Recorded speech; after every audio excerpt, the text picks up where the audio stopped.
What's up, my quarantine community, and welcome to Sterling's World. Happy Hump Day. It's the 29th of April, and we are still talking about the coronavirus. So today we're doing a little recap. We're doing a little recap on the UK. We're doing a little recap on Holland and what they're doing as far as their quarantine situation goes, lockdown, releasing lockdown, all that good stuff. So stay tuned. Also, if this is your first time here, don't forget to smash that subscribe button, set the notifications so you don't miss a World Corona update or any of the World Corona Chronicles. Let's get it. So here we go. We're going to kick it off with a little news and what's going on around the world. First of all, do not be drinking Lysol. Do not be injecting yourself with bleach. None of that craziness. That is absolutely wrong. Mix bleach with hydrochloric acid in your stomach, you will get chlorine gas. Okay? This stuff's bad for you. So don't do that. Some brief updates, what's going on. Okay, we have some new symptoms emerging. I don't know if you've heard it or not, called COVID toe. This is an actual thing. This is where you get redness in your fingers, redness in your toes. People are thinking this is due to an inflammation of your capillaries, some kind of response to blood flow. It's kind of like an early onset of frostbite without obviously being cold. So there's that going on. They also think it could be some blood clotting situations, which could also lead into what we're hearing about heart attacks, strokes, those kinds of things as well.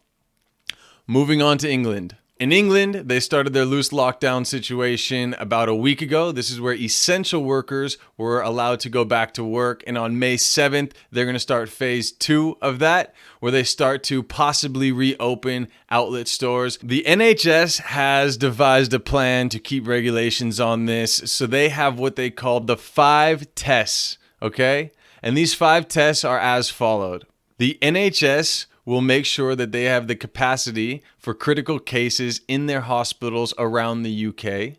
Number 2 is a sustained and constant fall in death rate across the UK related to COVID-19. Number 3 is a decrease in daily infections.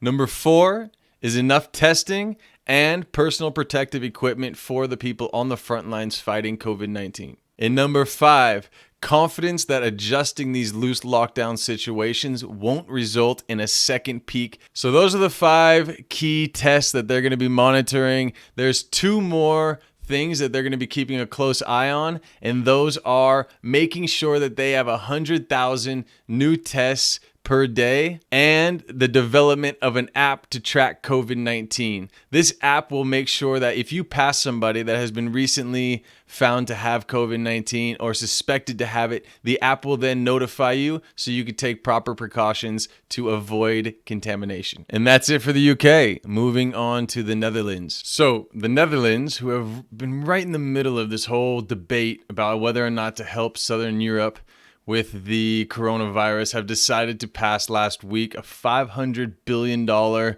rescue relief package for these Southern European countries. These are the countries most impacted by the coronavirus, countries like Italy, like Spain, and like France. Now, this is not the $1.5 trillion that they asked for, but hey, something is obviously better than nothing, and we are super happy that they are helping. Angela Merkel, the Prime Minister of Germany, said this pandemic could be the biggest threat to Europe since World War II. So some good news is some retail stores have opened. IKEA opened their doors yesterday, and a couple other major chains have reopened their doors today. Now, with these reopenings, obviously come regulations.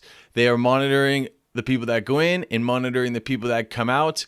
Everyone must have masks on and following strict guidelines as far as 6 feet apart. There are some jobs that they're calling contact work. So these are barbers, people that do your nails, stuff like that. They are saying that these people will not be able to go back to work until the 20th of next month. Also, some small steps as far as public transportation have been implemented. Normally, they had the metro and the trains running outside the city center, but recently they have allowed trains to start running directly to the city center. Also, with this come regulations, masks as well, and they are maintaining a strict 2-meter distance. This is the 6-foot rule. And that is the news from around the world. Once again, if you were informed, if you learned something, please hit the subscribe button, set up the notification. Don't miss another one of these. They're happening every week per request. Also, if you have any questions that you want answered, anything you want to know that's happening in another country, comment in the section below. I will make sure to get your question answered. All right, guys, stay safe, do your part. Spread love, spread joy. We are all in this together. I hope you enjoyed this. Peace.